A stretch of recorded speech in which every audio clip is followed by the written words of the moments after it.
Hello everyone, this is Anna, aka the Nail Architect, and welcome to another video. And today's video is all about my nails. So I'm showing you the before, which as you can see, we have a little bit of lifting. Some of my gel polish has chipped, so it's time to look after this mess. Just in case if you're wondering, I'm not wearing extensions per se, I'm doing a gel overlay. So that means what you see here are my natural nails. They are long now, but I can tell you that this is only due to what I've learned throughout last year. I've never had my nails this long, ever.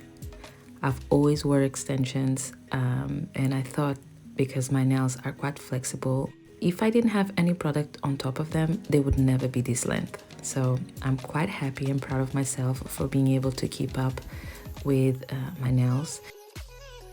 I believe the lifting and all the issues I had with this particular time, it has to do because I've gone back to work, and I've mentioned this, and if you don't know, I commute to work with my bike, and as someone that needs to be assembling things on the bike, long nails definitely are not recommended.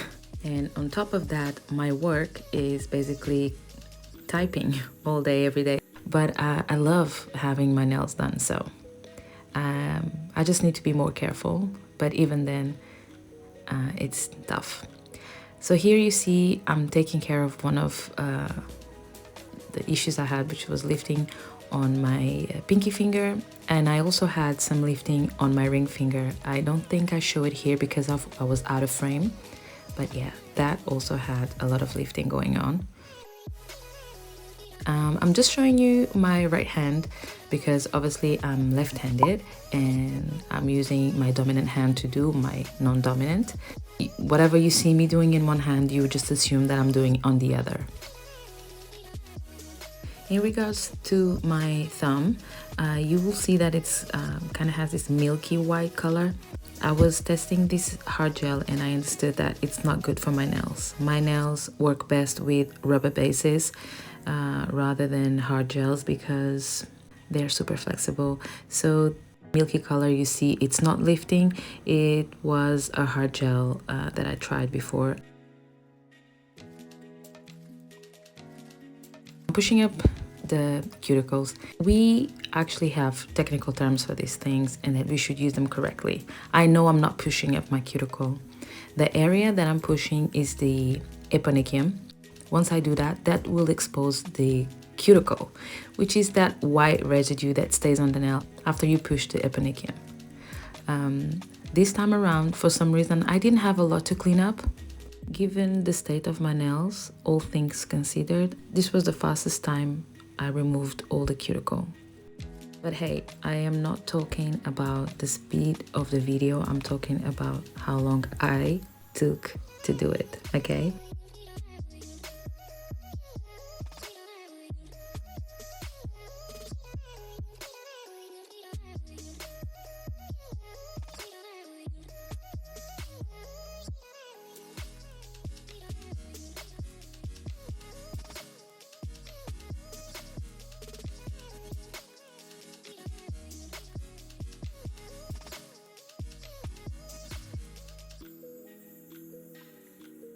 I'm using a 240 grit sanding band to remove the shine and level the surface.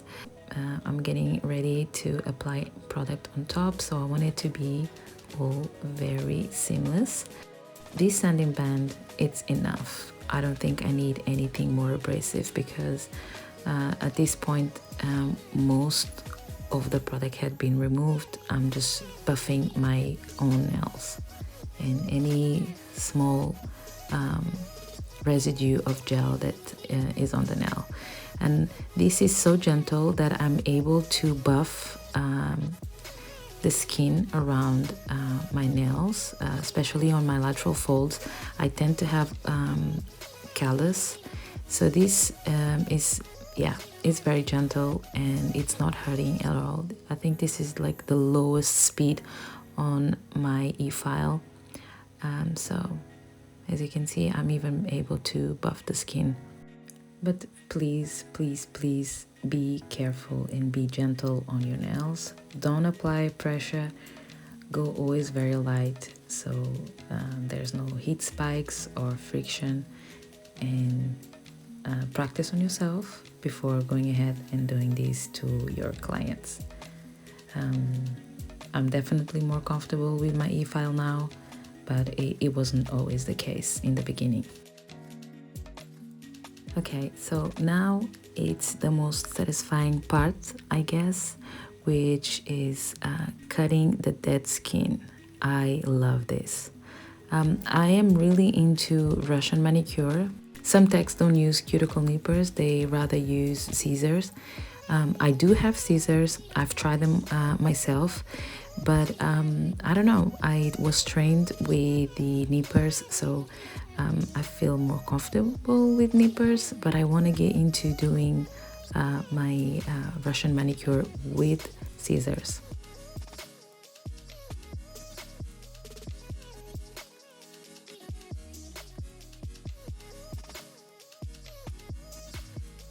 Okay, so I'm spraying my hands with Prep and Scrub. Prep and Scrub is basically a disinfectant slash dehydrator. So it makes sure to help you clean up the dust and dehydrate your nails further so you can initiate with your prep.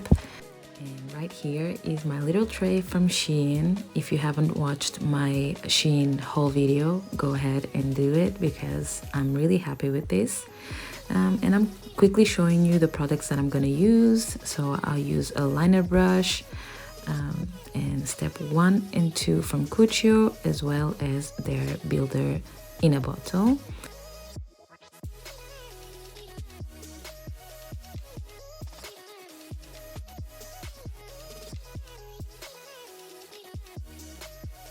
After I'm done with the dehydrator and the primer, I'm going to apply a very thin layer. This is called a sleep layer. This is where you know your gel is gonna go.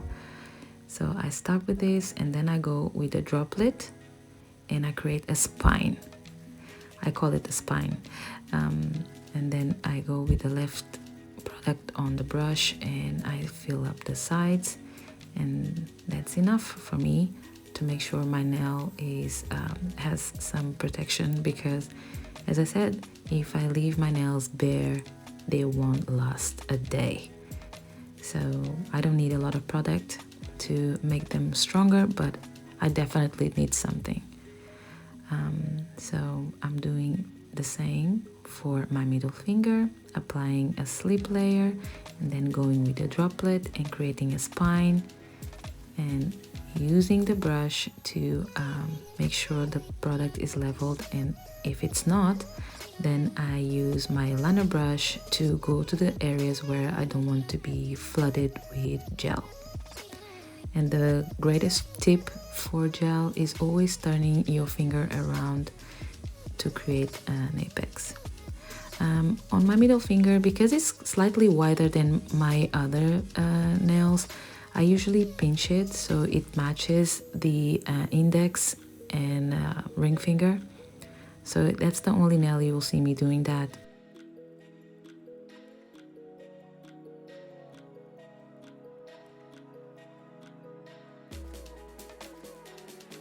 For my ring finger and pinky, I have to apply a larger droplet because these nails were having the issues with the lifting, so I need to put a lot more product there. However, the process remains the same. Turning your finger around to create the apex and making sure the product is leveled.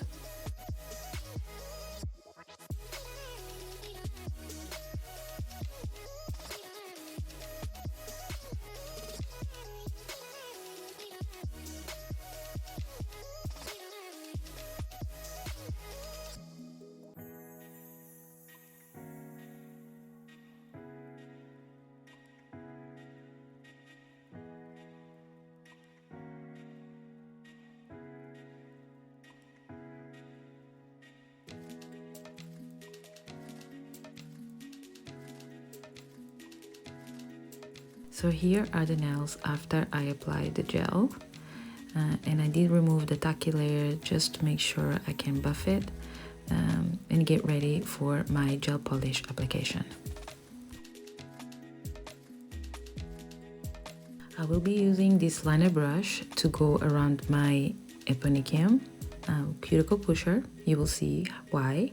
And I have this resin plate from AliExpress. So I didn't show you the colors or anything because I must be honest. I took half an hour to decide on the colors. I swear. I took a break, had some tea, some biscuits, and then came back to my studio and picked up 2 colors, and I said, okay, this is it. I'm gonna have to make this work. I am so indecisive when it comes to my nails, mainly because I do not wear a lot of nail art, okay? I love doing other people's nails. I love when they come to me and they have an idea, they want to do designs, a lot of color. I also feel extremely blessed that my friends love to experiment, because if I depended on it, I don't think I would be wearing a lot of things. It's not because I don't like it, it's just that I'm so used to having plain nails that it's really a challenge for me to go crazy when I can, because I have all the tools, I have all the nail art in the world that I could do these things, but I'm just a plain Jane. That's it. I'm a plain Jane when it comes to my nails. So I decided to go with these 2 colors, and then on my left hand I chose another 2. I kind of tried to make this in the same family so it wouldn't be dramatic. Here you can see why we needed the Cuticle Pusher. I applied the very first layer of gel polish and cured everything, and now I'm pushing the cuticle, not only to make space for the second layer, but also to make sure around the eponychium or cuticle area, as you wish, there's a perfect drawing of your polish. This is the secret to beautiful gel polish application. And here is the final result. The reason why I didn't show you the whole process of me painting the nails is because, again, I didn't know. I applied the colors and I didn't know what to do. So at the end of the day, I just used the dotting tool and played around with dots. I kind of liked the way it turned out, but I can promise you that there was no planning involved. This was a few hours of frustration and a lot of determination of finishing this video for you. So I hope you like it. And yeah, let me know if you also struggle to decide on your nail art, especially if you are someone who's just a pink and white type of girl, or I don't know. This was really fun to do, but it was a bit stressful.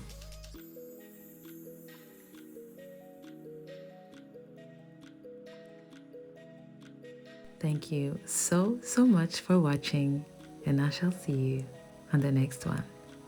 Bye bye.